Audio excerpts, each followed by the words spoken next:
model struktural seperti gambar ini. Selanjutnya kita lakukan disebut dengan confirmatory factor analysis. Mengapa perlu diuji? Karena variabel laten ini terdiri dari beberapa indikator.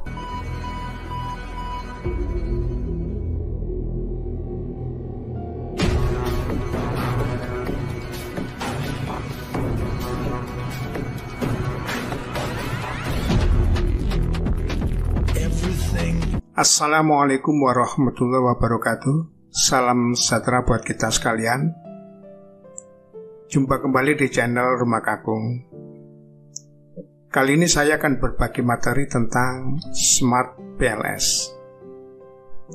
Smart PLS adalah singkatan dari Smart Partial Least Square atau biasa disebut dengan PLSM, yaitu salah satu teknik structural equation modeling berbasis variance yang mampu melakukan analisis variabel laten, variabel indikator, variabel observe.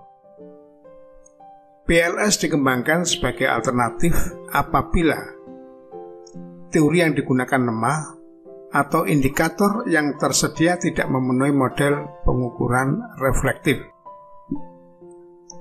Herman Wood sebagai pengembang PLS menyebutkan bahwa PLS adalah sebagai soft modeling, merupakan metode analisis yang powerful karena dapat diterapkan pada semua skala data, apakah itu data nominal, data ordinal, data interval, maupun data rasio. Tidak banyak membutuhkan asumsi, dan ukuran sampel tidak harus besar. Selain dapat digunakan untuk konfirmasi teori, PLS juga dapat digunakan untuk membangun hubungan.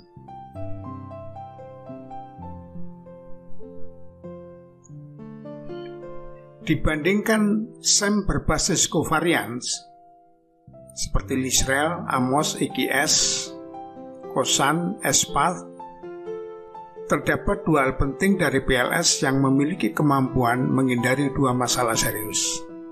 Yang pertama, inadmissible solution. Artinya, PLS berbasis variance tidak akan pernah terjadi masalah metrik singularity. Karena apa? Karena PLS bekerja pada model structural yang bersifat rekursif. Oleh sebab itu masalah unidentified, under-identified, ataupun over-identified tidak akan pernah terjadi.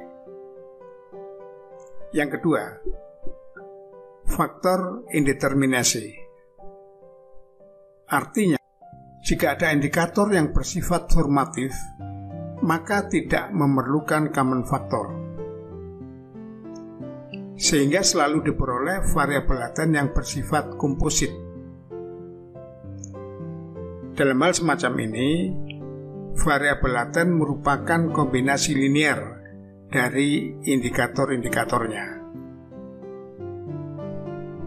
Rekan-rekan sekalian, Smart PLS versi student dapat didownload langsung dari internet dengan lisensi gratis, tanpa batas waktu. Hanya saja data yang digunakan maksimal hanya 100 data, tidak lebih.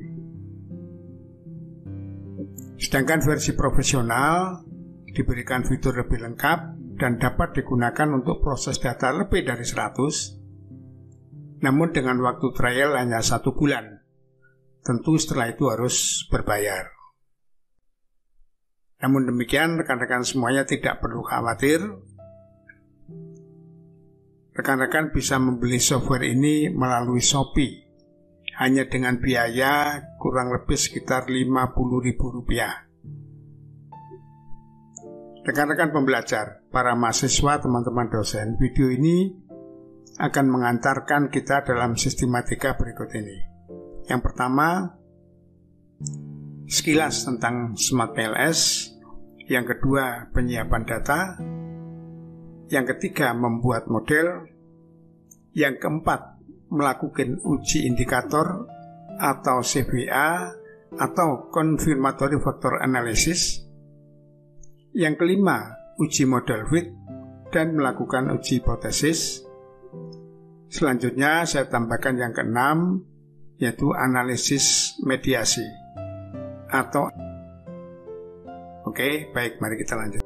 Smart PLS sudah melakukan improvement berulang kali seperti kita lihat pada tayangan berikut ini.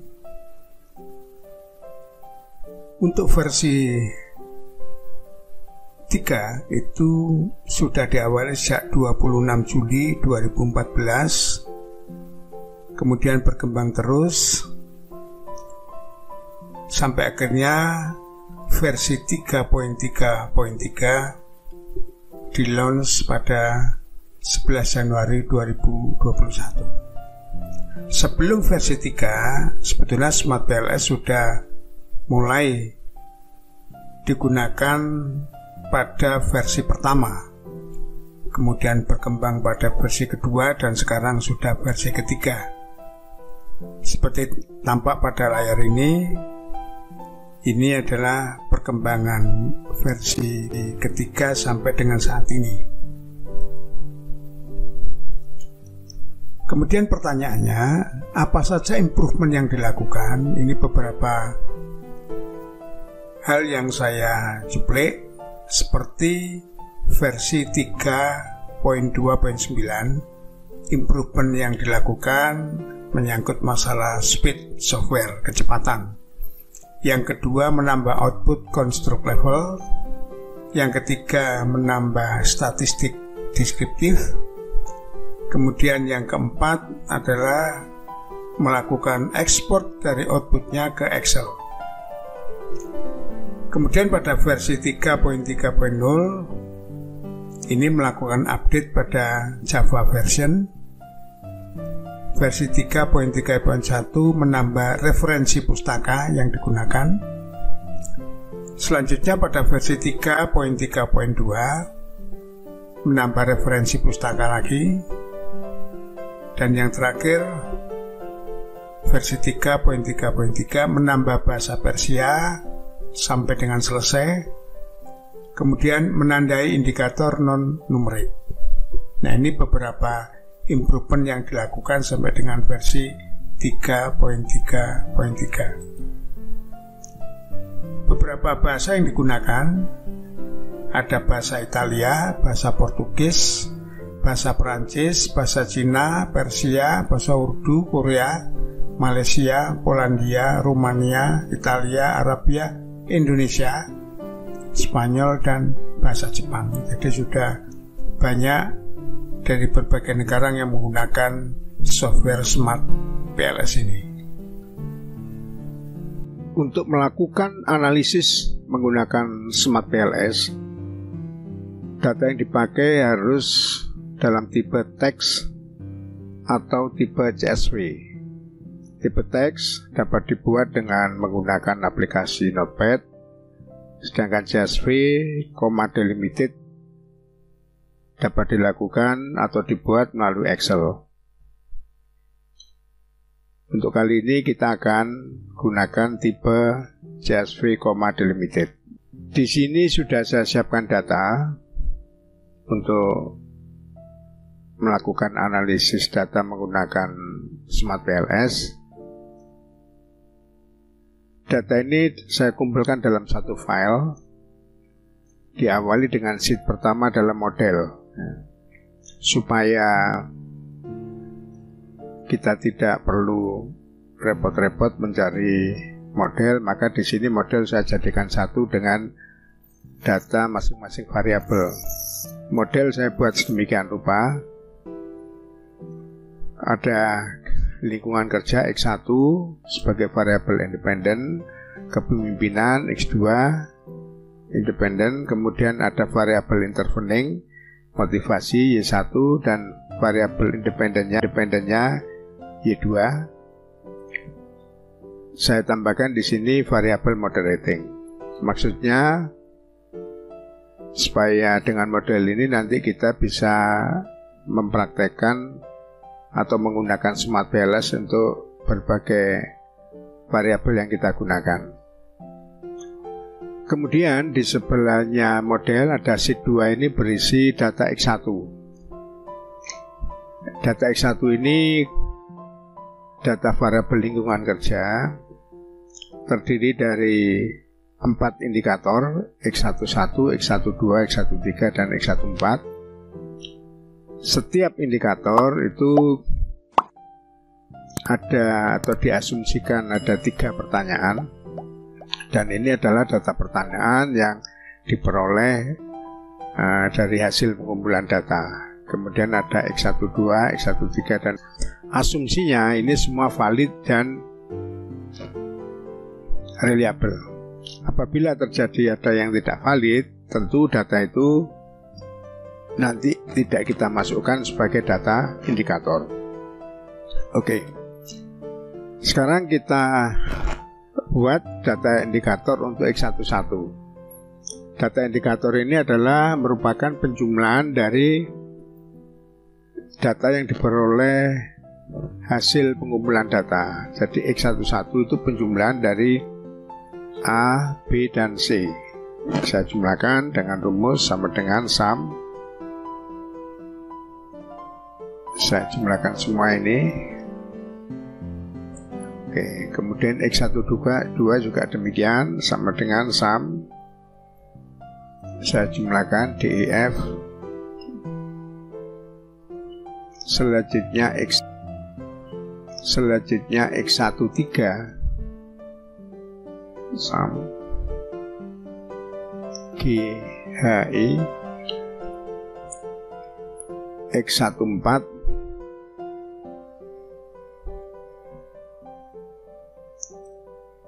ya. Tentunya apabila ada yang pertanyaan tidak valid, ya tidak perlu dijumlahkan di sini. Jadi misalkan C tidak valid, maka yang dijumlahkan hanya A dan B. Dalam kasus ini kita asumsikan semuanya valid ya. Setelah itu ini kita copy semuanya ke bawah ya.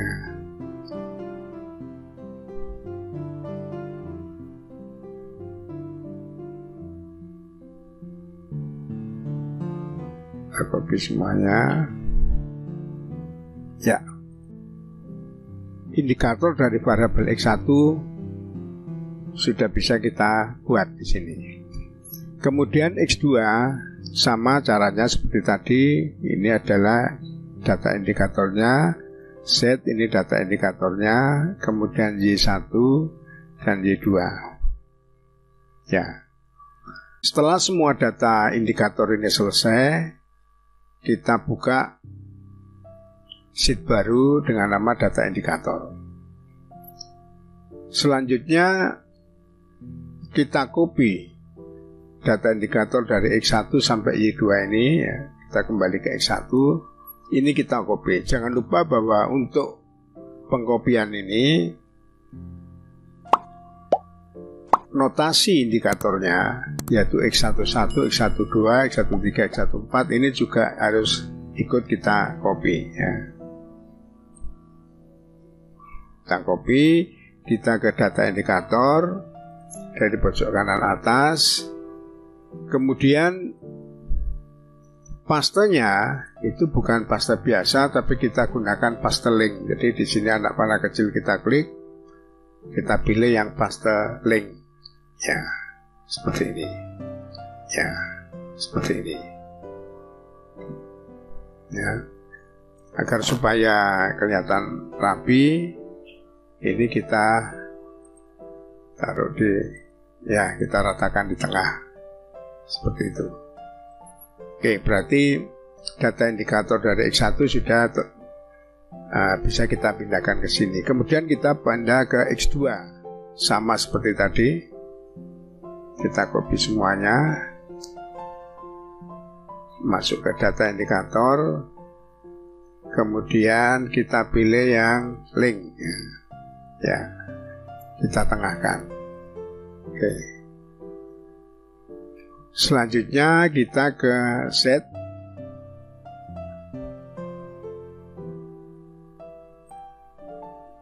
tidak berbeda, sama dengan tadi. Kita copy, kita pindahkan, paste link. Ya, kita tengahkan. Kemudian Y1,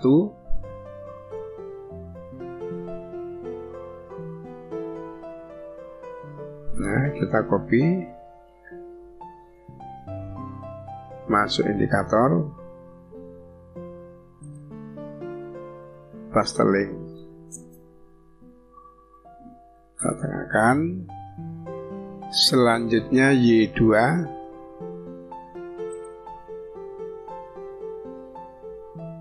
kita copy,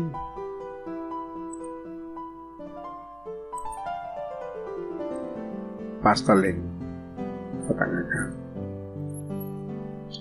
Agar supaya ini nampak lebih ringkas itu, ini kolomnya kita sesuaikan aja ya. Format kolomnya saya beri 6 ya, sehingga lebih nampak lebih mudah dilihat. Selanjutnya, setelah ini jadi, kita buka file baru. File baru ini gunanya untuk apa? Gunanya nanti untuk melakukan konversi dari Excel ke tipe CSV, delimited. Ya, dari data awal ini kita copy semua. Kita copy semua, kemudian kita pastekan di sini, tetapi bukan paste biasa. Pastenya kita pilih yang paste value. Ya, kolomnya kita buat 6. Ya. Setelah ini kita copy ke sini, selanjutnya data ini kita simpan. File, save as. Ya, saya pilih folder yang untuk menyimpan.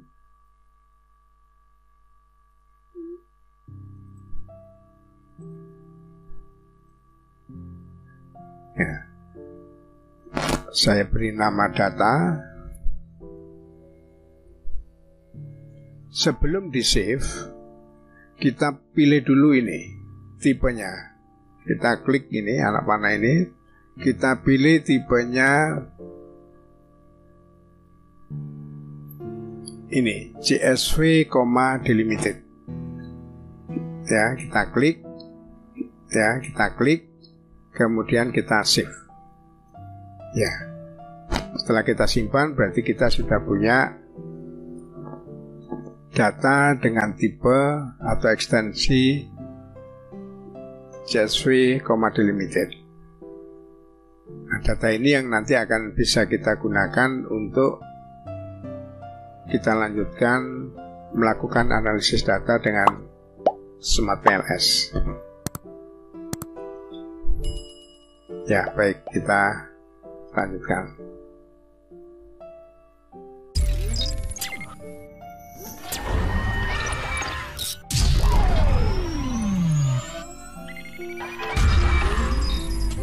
Untuk membuat model struktural dari penelitian kita klik 2 kali ikon Smart PLS ini.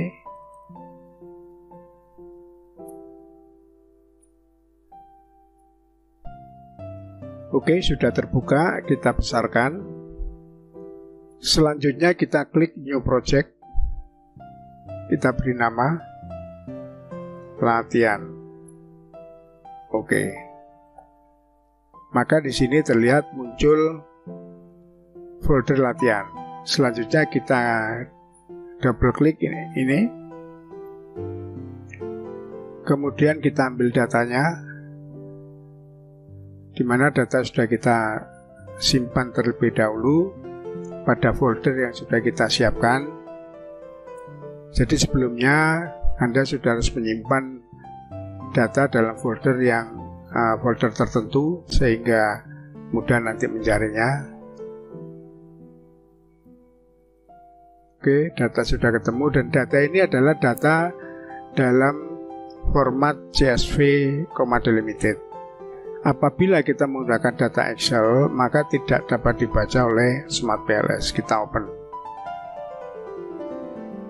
Kita oke.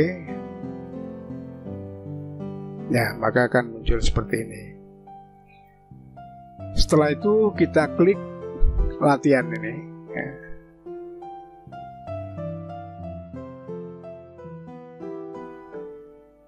Tandanya bahwa data kita sudah benar, sudah masuk, maka ditunjukkan dengan di sini penyebutan indikator dari data kita, ya, ada di sini. Selanjutnya kita mulai menggambar model. Tentu saja apabila kita lupa modelnya seperti apa, seperti yang sudah saya sampaikan, bahwa data yang kita siapkan itu diawali dengan gambar model. Maksudnya supaya kita tidak lupa atau tidak bingung mencari model yang sudah kita buat. Oke, kita kembali ke Smart PLS. Kita ingat gambarnya berarti ada dua variabel X, variabel independen, ada variabel intervening dan variabel dependent, serta variabel moderating. Baik, kita mulai menggambar. Setelah kita masuk pada proyek baru, maka di sini akan terlihat, ya, akan ikon-ikon yang bisa kita gunakan untuk melakukan proses ini. Baik, kita awali dari ikon yang bulat ini.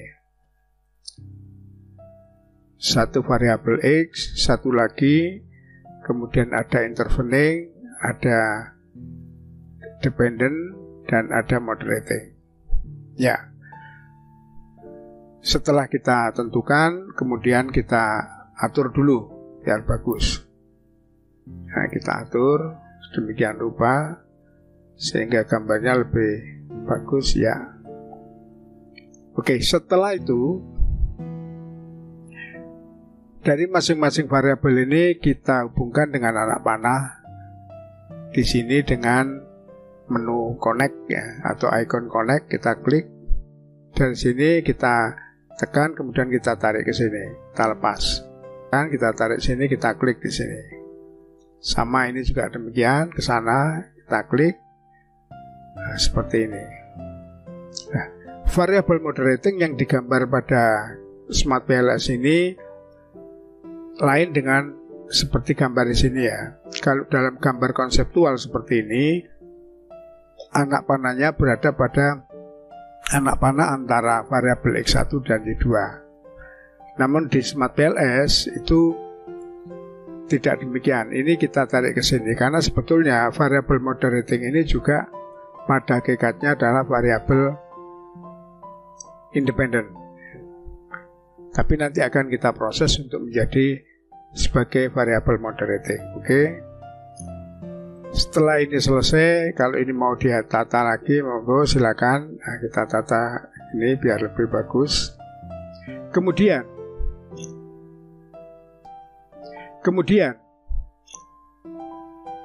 variabel X1 ini kita lengkapi namanya, kita rename, kita klik kanan, kemudian kita rename, kita berikan nama seperti tadi di sini. Kita lihat ini adalah lingkungan kerja X1, ya.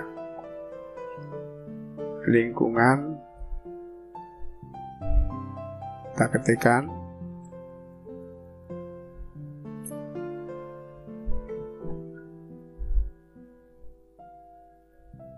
X1.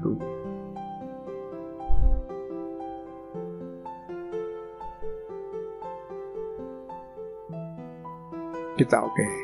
Maka di sini berubah lingkungan kerja X1. Kemudian kita lihat lagi di sini kepemimpinan X2.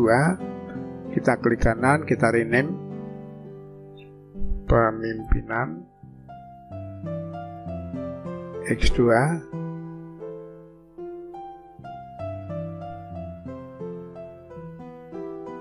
Kita oke. Selanjutnya yang ketiga, interveningnya kita lihat di sini motivasi ya. Kita klik kanan, rename motivasi Y1. Selanjutnya variabel dependennya kita lihat kinerja, kita klik kanan, rename kinerja Y2. Kemudian yang variabel moderatingnya kode etik.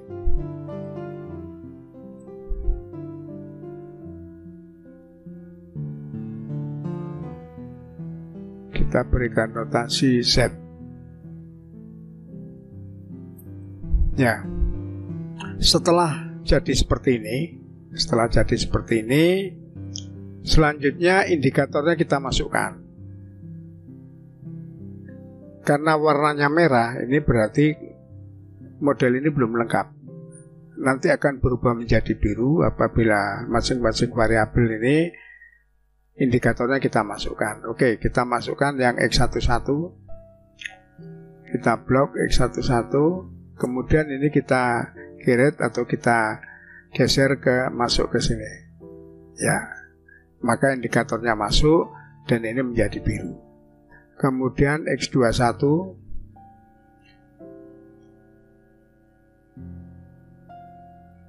sampai dengan X24, oke, kita masukkan. Dia menjadi biru. Selanjutnya Z,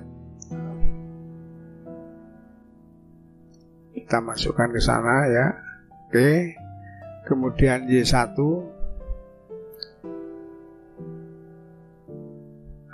kita masukkan ke sana. Oke. Selanjutnya Y2, kita masukkan ke sana. Oke. Ini kita atur lagi supaya tidak saling overlap, bertumpuk. Variabel kinerja, indikatornya kita pindahkan ke kanan. Kita klik kanan, kemudian kita pilih ini, Align Indicators Right. Kita klik, maka dia akan pindah ke sana. Apabila ini juga menutupi, ini bisa kita tarik ke sini ya. Ingat, pada saat kita memindah-mindahkan, posisi dari kursor ini harus sudah klik di select ya.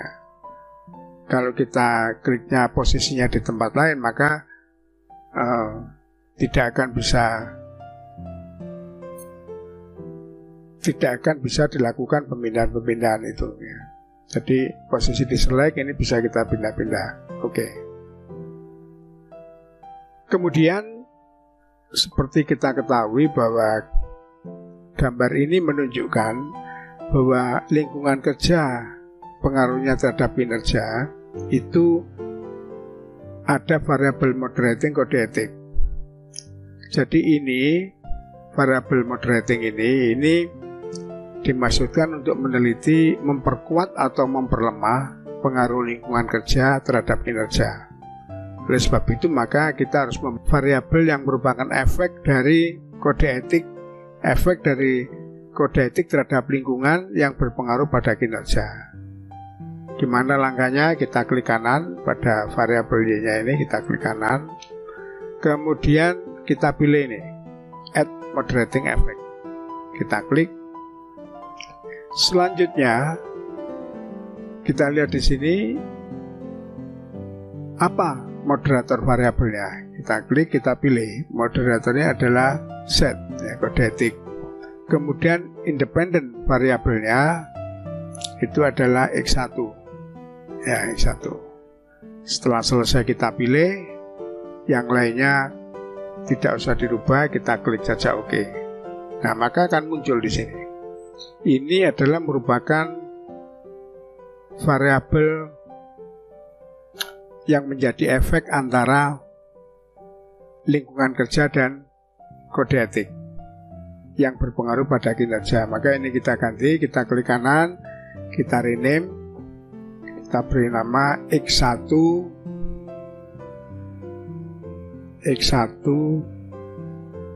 dengan Z. Ya. Ini kebetulan moderatingnya hanya berpengaruh pada atau berdampak pada lingkungan kerja terhadap kinerja.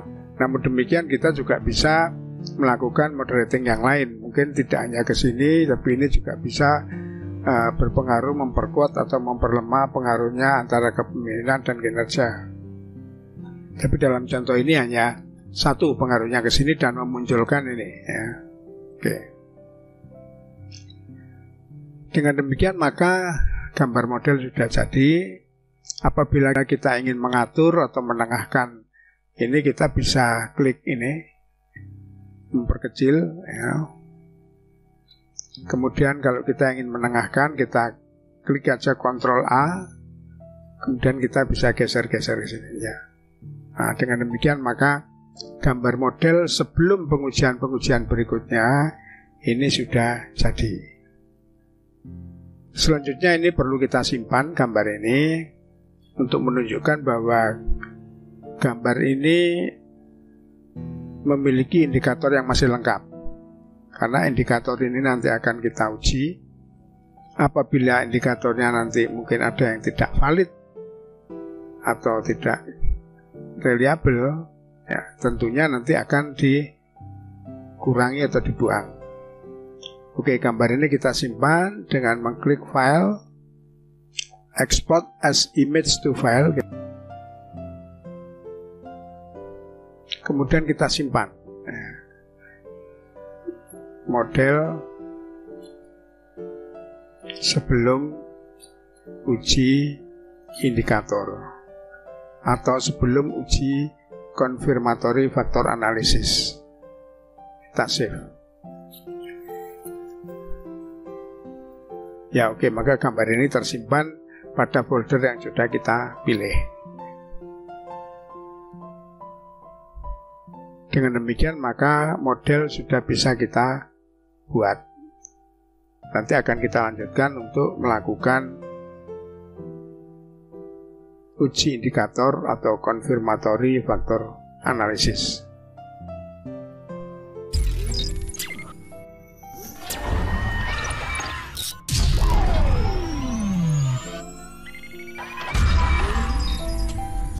Para pembelajar, teman-teman mahasiswa, rekan-rekan dosen, setelah kita membuat model struktural seperti gambar ini, selanjutnya kita lakukan uji indikator atau disebut dengan confirmatory factor analysis. Mengapa perlu diuji? Karena variabel laten ini terdiri dari beberapa indikator. Kita melihat apakah indikator-indikator ini sesuai dengan variabelnya atau tidak. Pengujian dilakukan dengan menguji validitas dan uji reliabilitas. Pengujian validitas itu dilakukan dengan menguji convergent validity dan diskriminan validity. Sedangkan untuk reliability dilakukan pengujian composite reliability. Satu hal yang perlu diketahui bahwa gambar ini adalah menggunakan penelitian dengan variabel laten. Sedangkan untuk variabel observe seperti penelitian keuangan, nah ini gambar ini, seperti gambar ini, satu variabel hanya diukur melalui proksi satu indikator. Oleh sebab itu untuk data sekunder, data observe seperti ini tidak perlu dilakukan pengujian indikator atau pengujian confirmatory factor analysis. Karena otomatis indikator yang mewakili variabel itu sudah observe, jadi sudah langsung bisa mewakili variabel yang bersangkutan. Oke, begitu. Baik, mari kita lihat bagaimana uji indikator dilakukan. Kita kembali ke Smart PLS. Berdasarkan model struktural yang sudah kita buat ini, kita bisa melakukan pengujian terhadap indikator dengan apa yang disebut confirmatory factor analysis. Langkah yang kita lakukan, pertama kita klik ini, calculate, kemudian kita pilih PLS algorithm. Di sini maksimum iterasinya saya ganti dengan 500. Apabila rekan-rekan memiliki iterasi kurang dari ini juga tidak masalah, tapi saya buatkan iterasi 500. Setelah selesai kita start calculation. Oke, maka akan muncul menu PLS algorithm. Ini output dari proses Smart PLS dari gambar yang di sebelah ini ya, yang sudah diproses, dan outputnya adalah PLS algorithm pada menu yang kedua. Pada gambar ini setelah di-run, maka akan muncul angka-angka yang merupakan loading dari variabel terhadap indikatornya. Baik, kita kembali ke PLS algorithm. Ada dua hal yang perlu diketahui, bahwa apabila kita menggunakan versi beta atau versi student, maka tidak akan ada output Excel. Oleh sebab itu kita harus menggunakan output ini dan menata sendiri di Excel ataupun pada tabel di Microsoft Word. Pengujian terhadap indikator yang pertama adalah convergent validity. Untuk melihat hasil convergent validity, kita klik ini, outer loading. Kita klik, maka muncul seperti ini. Ini adalah outer loading. Karena ini nanti akan kita lampirkan, ya ini kita atur biar terlihat semuanya. Ya. Ini juga kita geser, kita besarkan, supaya nanti pada saat kita lampirkan, ini muncul semua. Output ini harus kita screenshot. Ya, ini screenshotnya 2 kali karena lembarannya panjang, untuk kita lampirkan di tesis maupun disertasi kita. Menafsirkan hasil dari output ini, bahwa yang warnanya merah ini adalah tidak valid. Yang berwarna merah itu tidak valid. Bagaimana nanti menatanya, nanti akan saya tunjukkan pada penjelasan berikutnya. Nah, oke. Berarti kita sudah melakukan convergent validity. Bagaimana penafsirannya, sekali lagi nanti akan saya jelaskan berikutnya. Oke, setelah convergent validity, kita melakukan pengujian mengenai discriminant validity. Kita klik discriminant validity. Kemudian yang kita gunakan adalah ini, ya, menu cross loading. Ini kita klik, ya. Sama dengan yang tadi, karena ini nanti kita lampirkan. Ya, ini kita besarkan supaya semuanya kelihatan, ya. Setelah itu harus kita screenshot semuanya sampai ke bawah untuk kita lampirkan sebagai bukti bahwa analisis data kita lakukan menggunakan Smart PLS. Itu tadi jika kita menggunakan versi student. Sedangkan apabila kita menggunakan versi profesional, maka langkah yang kita lakukan, kita klik calculate, kemudian kita pilih PLS algorithm, selanjutnya kita klik start calculation.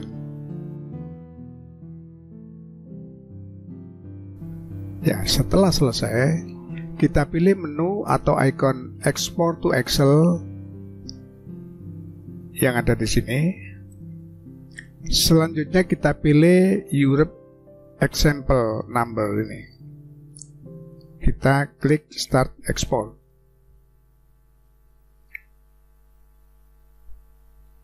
Kemudian kita save.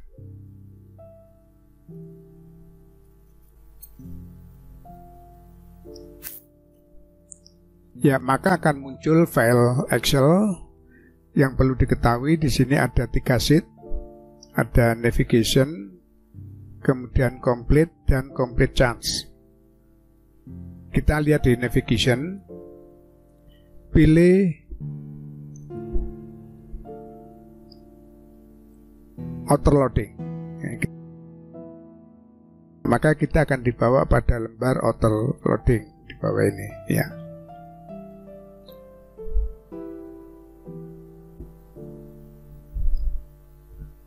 Di sini akan dapat kita lihat tabel auto loading yang nantinya kita lampirkan pada tesis atau disertasi kita.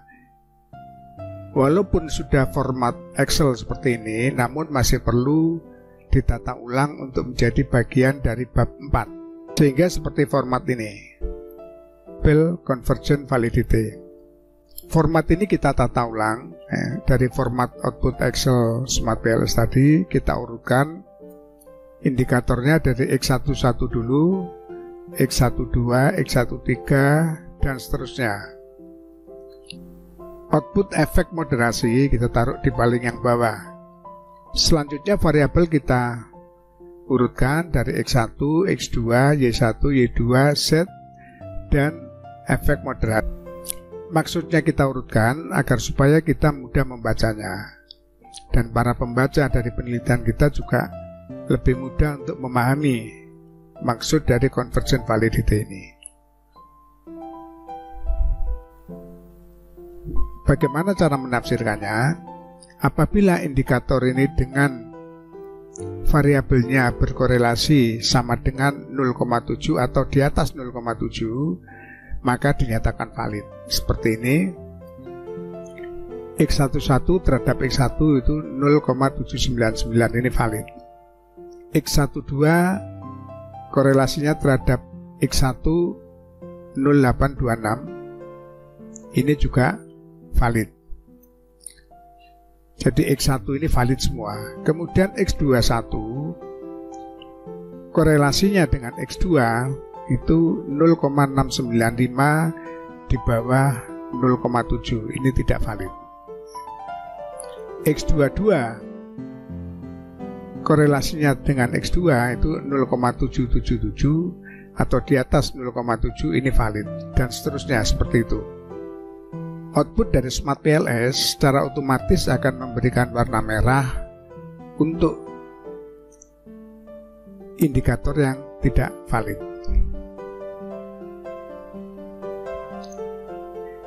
Setelah itu kita kembali ke sheet navigasi, kita kembali ke Excel, kemudian kita kembali ke ini, ya, navigation ini, kita lanjutkan dengan mencari diskriminan validity. Kita cari di sini.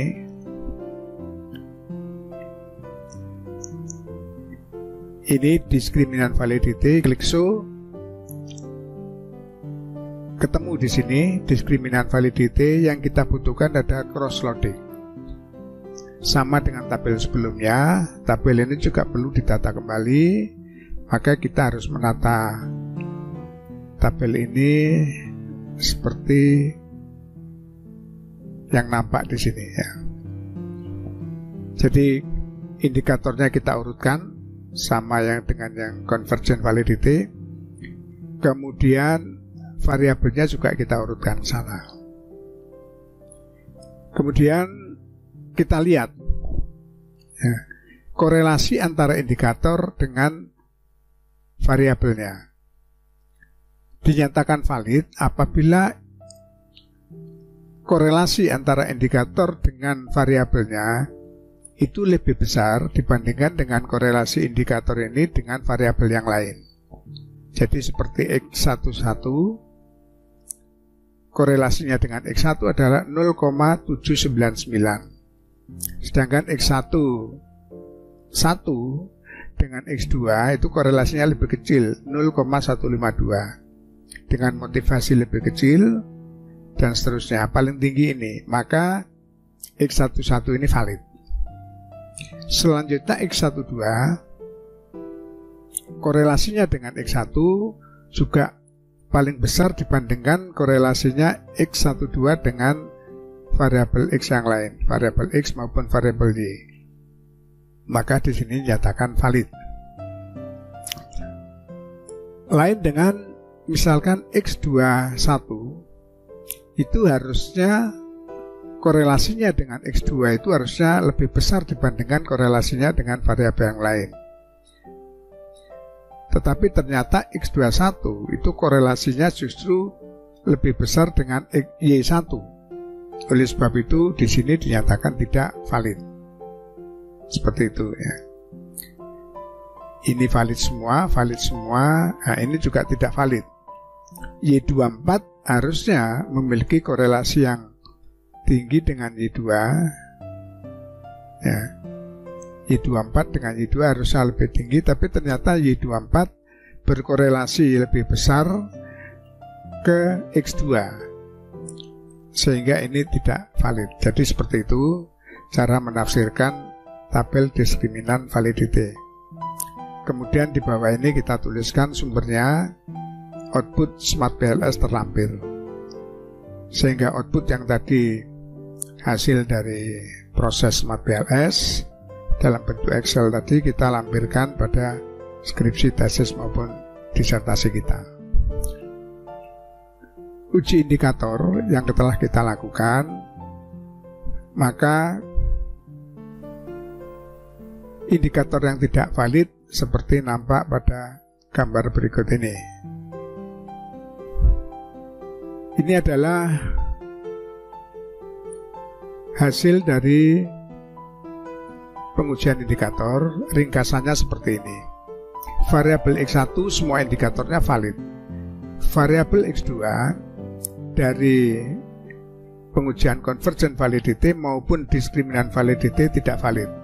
X21. Y1 dari pengujian convergent validity, Y11 dan Y12 tidak valid. Variabel Y2 juga dari pengujian convergent validity tidak valid. Sedangkan Y24 dari variabel Y2 ini dari pengujian diskriminan validity tidak valid. Kemudian variabel Z dari pengujian diskriminan validity juga tidak valid. Langkah berikutnya, indikator yang tidak valid harus dihapus dari gambar model. Efek moderasi juga harus dihapus karena ada perubahan dari indikator. Kita lihat gambar berikutnya. Ya. Jadi seperti yang kita lihat tadi, ini ringkasan dari validitas indikatornya, kemudian ini gambarnya. Yang pertama, indikator yang tidak valid adalah X21. Nah, ini harus kita hapus. Ya. Kemudian Y11 juga kita hapus. Y12 juga kita hapus. Y21 kita hapus. Y24 juga kita hapus. Kemudian Z4 kita hapus. Efek moderasi juga kita hapus. Efek moderasi nanti akan kita bentuk lagi dengan kondisi indikator yang sudah beberapa di antaranya terhapus.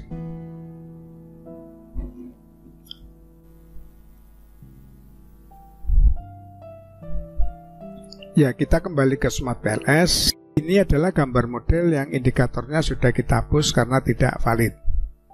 Setelah ini kita sesuaikan, kita buat lagi efek moderasinya ya, dengan kondisi indikator yang baru.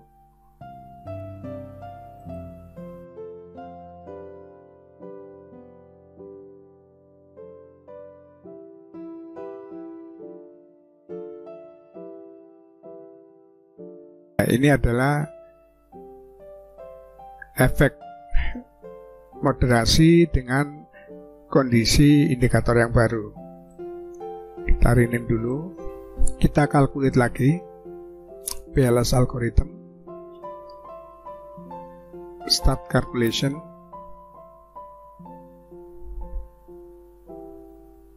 Kemudian kita download atau kita ekspor ke Excel. Start export. Kita simpan.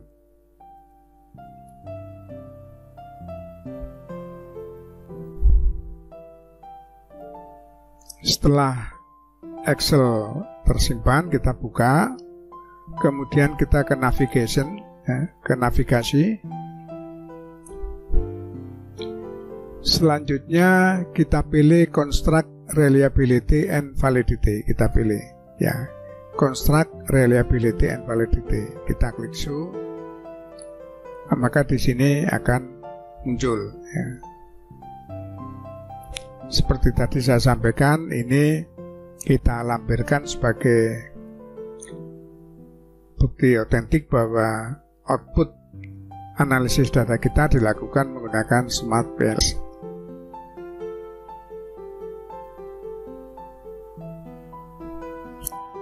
Dari output ini tidak semua outputnya kita pakai, kita hanya akan menggunakan ini composite reliability.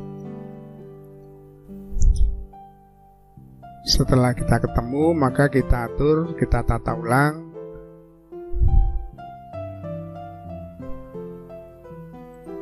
Seperti ini ya. Kita urutkan dari X1, X2, Y1, Y2, Z, dan X1, Z yang nanti akan kita masukkan ke bab 4. Hasil dinyatakan reliable apabila loading faktornya berada di atas 0,7. Dengan demikian maka kita sudah dapat menyelesaikan uji CVA. Gambar model juga sudah berubah. Kemudian kita akan melanjutkan pada uji model fit dan uji hipotesis.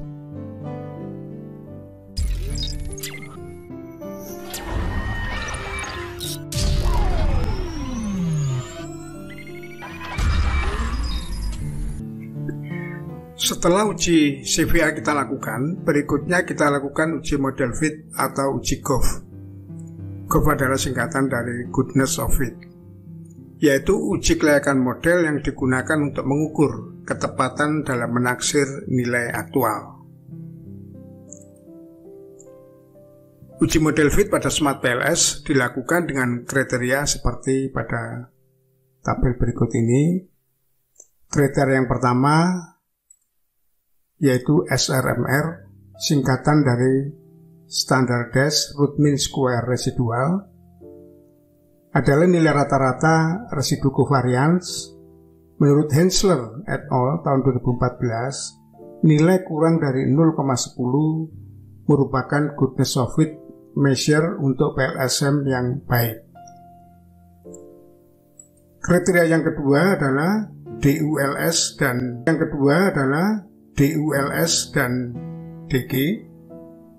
Cut-off-nya output confidence interval antara 95% sampai 99% harus lebih besar dari original sampel.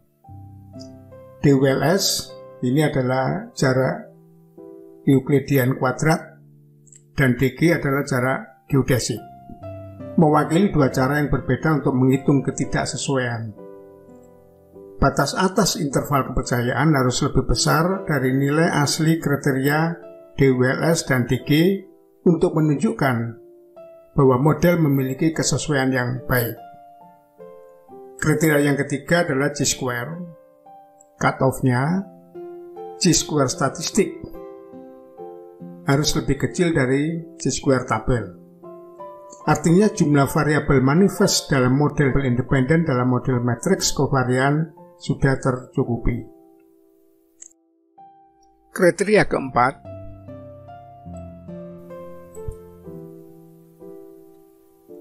NFI. Cut-off-nya harus mendekati nilai 1. NFI adalah merupakan ukuran kesesuaian. Semakin besar hasil NFI, semakin baik model. Kriteria yang terakhir adalah RMS theta. RMS theta singkatan dari the root mean square residual covariance matrix of the outer model residual, yaitu menilai korelasi residu model luar atau menilai korelasi residu dari indikatornya, yang merupakan perbedaan antara indikator yang diprediksi dan indikator yang diamati. Nilai RMS theta lebih kecil dari 0,12 mengindikasikan model yang sesuai, menurut Hensler et al. Tahun 2014. Selanjutnya kita buka model Smart PLS kita, klik calculate,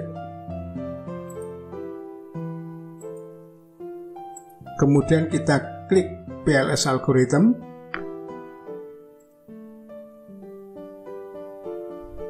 maka akan muncul layar seperti ini. Selanjutnya kita klik Start Calculation. Maka ditampilkan layar output seperti nampak pada layar kita ini. Kemudian kita pilih model fit. Setelah klik akan dimunculkan hasil output model fit seperti ini. Isinya yang pertama fit summary. Fit summary yang kita gunakan adalah estimate model. Jadi ada dua fit summary ini, saturated model ini model jenuh, dan estimated model. Yang kita gunakan adalah estimated model. Seperti terlihat, SRMR nilainya 0,157, DULS 2,596, DG 2,431, Chi-square 1890,81, dan NFI 0,396.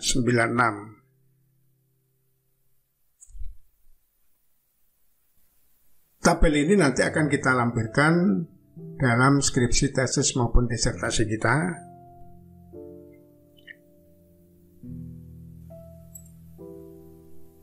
Output dari RMS ini juga kita lampirkan.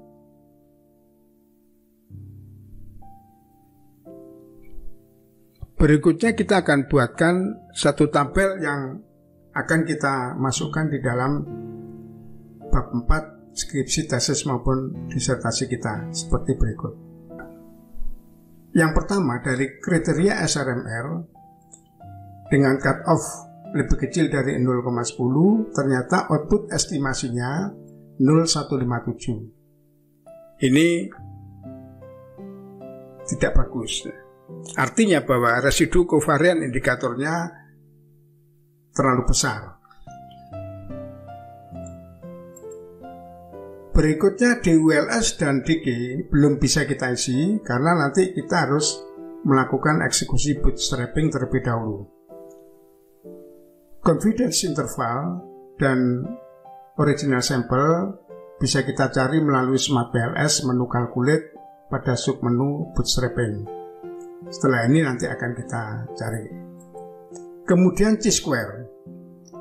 Chi-square cutoff-nya, Chi-square statistik harus lebih kecil dari Chi-square tabel. Tapi ternyata output estimasinya Chi-square statistik lebih besar dari Chi-square tabel. Sehingga ini Chi-square ini tidak bagus, artinya jumlah variabel manifest dan variabel independen masih kurang. Chi-square tabel bisa dilihat dari sini. Jadi kalian semua mencari daftar tabel Chi-square, kemudian pada kolom pertama ini derajat kebebasan, dan yang ke kanan ini adalah p-value-nya. Derajat kebebasannya adalah 199.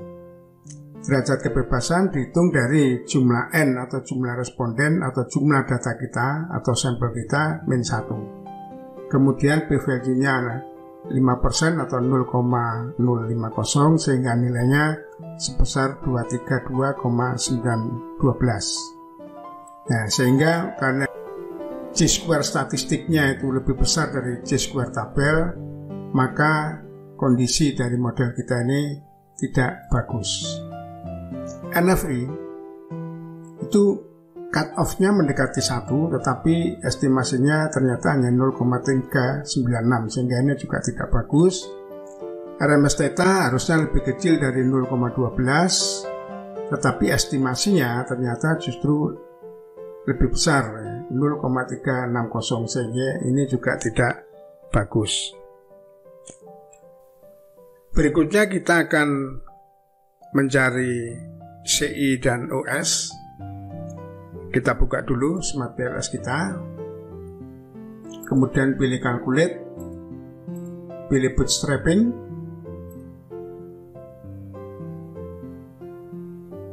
muncul gambar seperti ini, kemudian kita Start Calculation. Maka akan muncul layar seperti nampak pada gambar ini. Selanjutnya kita pilih DULS. Nah, kita klik DULS, maka akan dimunculkan output DULS. Output yang kita gunakan adalah estimate model. Kemudian ini original sampelnya, dan ini adalah confidence intervalnya yang akan kita gunakan. Berikutnya kita buka DG, kita klik, kita pakai estimate, ini original sampelnya, dan ini confidence intervalnya. Nah, setelah itu akan nampak di sini bahwa DULS dan DG sudah bisa terisi. Dari hasil uji model fit ini, yang pertama SRMR tidak bagus, DULS bagus, DG tidak bagus, Chi-square tidak bagus, NFI tidak bagus, dan RMS theta juga tidak bagus. Dengan demikian maka uji model fit kita sudah dapat diselesaikan dengan lengkap. Selanjutnya kita akan masuk pada pengujian hipotesis. Uji hipotesis pada prinsipnya adalah jawaban dari rumusan masalah, sekaligus melakukan konfirmasi teori maupun konfirmasi terhadap penelitian terdahulu. Untuk proses pengujian hipotesis, kita mulai dengan membuka Smart PLS, namun sebelumnya ada baiknya kita awali dengan menyiapkan tabel terlebih dahulu seperti ini. Ya, tabel ini pertama mengenai hipotesisnya kita sebutkan di sana dari A1 sampai dengan A7 dengan tanda positif.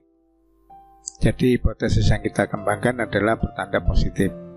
Kemudian kolom keduanya kita siapkan koefisien parameter yang pada Smart PLS disebut dengan original sample.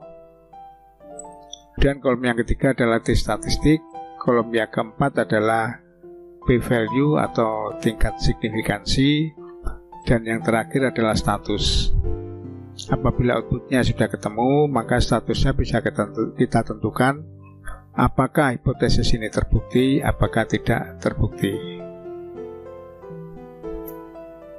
Jadi apabila nanti output dari Smart PLS sudah ada dan kita masukkan pada kolom yang sudah kita sediakan ini, maka pada status kita bisa menyatakan bahwa hipotesis ini terbukti maupun tidak terbukti. Oke, kita buka Smart PLS. Setelah Smart PLS terbuka, kita pilih atau kita klik Calculate, kemudian kita klik Bootstrapping. Selanjutnya akan muncul layar seperti ini.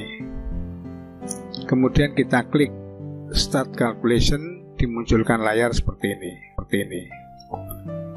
Dari layar ini kita bisa melihat, pertama adalah pada ujung yang atas sendiri path koefisien. Ya, path koefisien ini adalah yang memunculkan angka sebagai dasar untuk membuktikan apakah hipotesis itu terbukti apa tidak terbukti. Dari angka-angka ini kemudian kita pindahkan pada tabel yang sudah kita siapkan tadi. Namun mungkin perlu saya sampaikan bahwa di depan ini sudah terlihat. Jadi angka p-value yang berwarna hijau itu berarti menunjukkan bahwa hipotesisnya terbukti. Sedangkan yang berwarna merah menunjukkan bahwa hipotesis tidak terbukti. Oke, ini kita pindahkan ke tabel seperti ini yang sudah kita siapkan sebelumnya. Kita lihat H1, lingkungan kerja berpengaruh pada motivasi. Ini dikembangkan hipotesis yang bertanda positif. Koefisien parameternya atau original sampelnya minus 0,055, T statistiknya 1,381 dan p-value-nya 0,168, di atas 0,05. Perlu diketahui bahwa apabila p-value-nya ini di atas 0,05, maka T statistiknya akan berada pada atau berada di bawah angka T tabel. Karena p-value di atas 0,05, maka hipotesis ini tidak terbukti. Hipotesis kedua itu p-value-nya 0,000 di bawah 0,05, otomatis T statistiknya di atas T tabel dan ini terbukti. H3 juga terbukti. H4 juga demikian, p-value-nya di bawah 0,05, H5 sama juga terbukti, sedangkan H6 tidak terbukti, p-value-nya berada di atas 0,05, yang berarti pula bahwa T statistiknya berada di bawah T tabel. Kemudian H7 ini juga tidak terbukti. Dengan demikian maka uji hipotesis telah selesai. Berikutnya kita lanjutkan pada analisis mediasi. Mengapa analisis mediasi dimunculkan di sini? Karena model ini menggunakan variabel intervening. Variabel intervening tidak bisa dihipotesiskan, tapi levelnya pada analisis. Baik, kita analisis mediasi.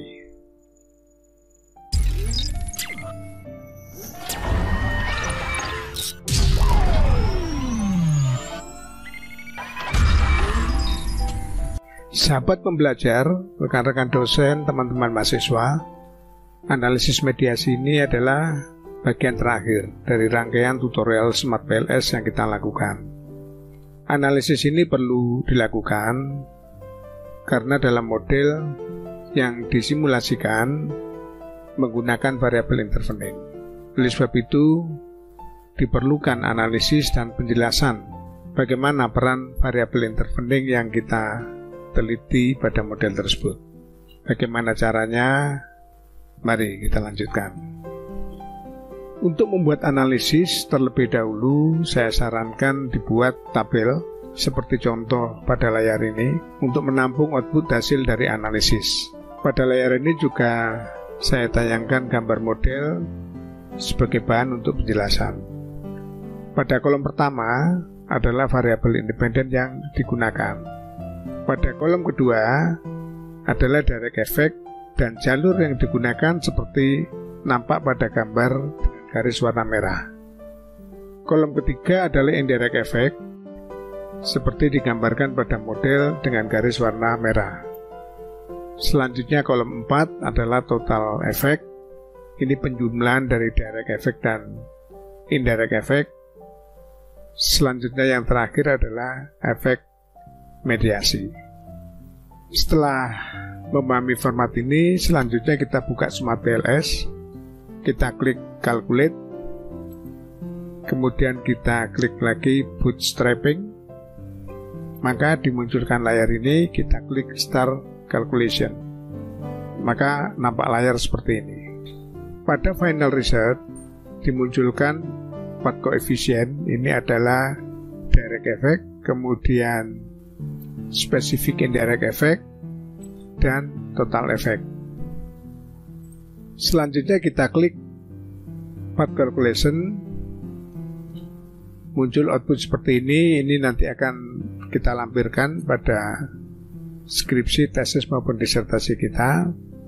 Sedangkan isinya nanti kita masukkan pada tabel yang sudah kita buat. Berikutnya kita klik spesifik indirect effect, muncul. Ini juga sama, kita lampirkan. Kemudian isinya nanti akan kita masukkan pada tabel yang sudah kita siapkan. Dan yang terakhir adalah total effect. Setelah selesai, maka angka-angkanya kita masukkan pada tabel yang sudah kita siapkan terlebih dahulu. Variabel X1, direct effect yang diperoleh adalah sebesar minus 0,277 signifikan. Direct effect berarti pengaruh X1 langsung pada Y2.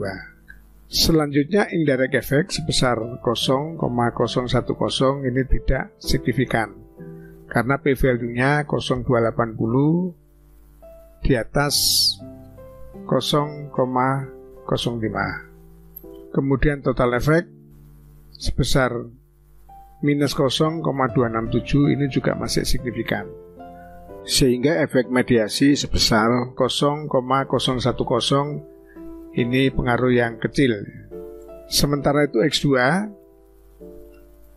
direct effect-nya sebesar 1,055 signifikan, ditandai dengan p-value 0,0000.